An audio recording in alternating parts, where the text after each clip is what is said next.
This webinar is titled A Country Built to Last, a deeper look at the core, the laws of nature and nature's God. In a previous video, we'd looked at the fact that there are four names of God used in the Declaration of Independence: the laws of nature and the laws of nature's God, the Creator, the Supreme Judge of the world, and divine providence. I want to come back to these other names now and show how they in fact are anchored to the Creator. In this video, we'll take a look at the laws of nature and the laws of nature's God. Well, Blackstone's Commentary on the Law was a set of law books produced in 1765 by jurist William Blackstone, and all the founding fathers would have been well versed in its principles and concepts. So he's a primary source for understanding the laws of nature and of nature's God, and this is what he said about the law of nature. Man, considered as a creature, must necessarily be subject to the laws of his Creator, for he is entirely a dependent being, and consequently, as a man depends absolutely upon his Maker for everything, it is necessary that he should in all points conform to his Maker's will. This will of his Maker is called the law of nature.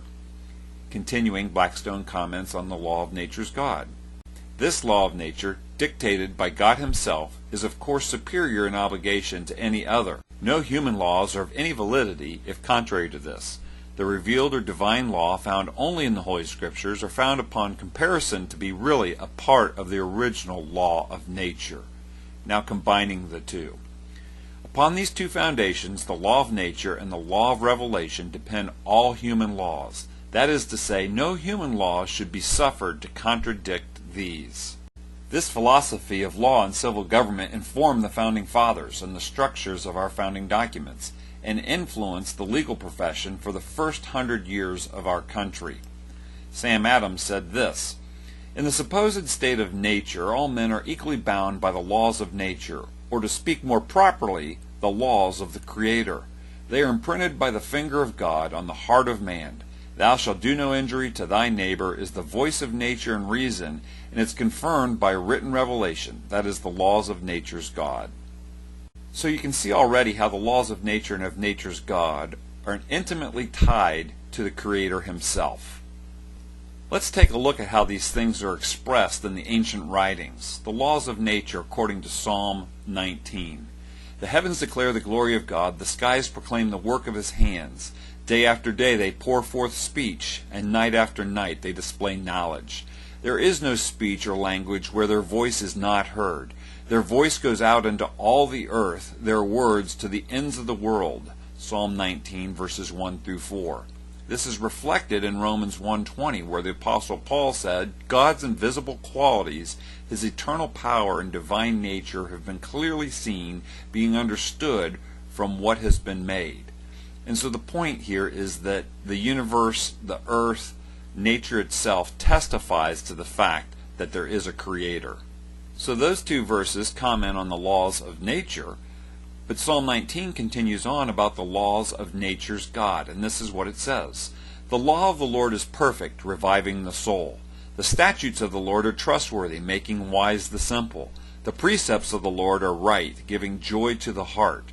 The commands of the Lord are radiant, giving light to the eyes. The fear of the Lord is pure, enduring forever. The ordinances of the Lord are sure and altogether righteous. They are more precious than gold."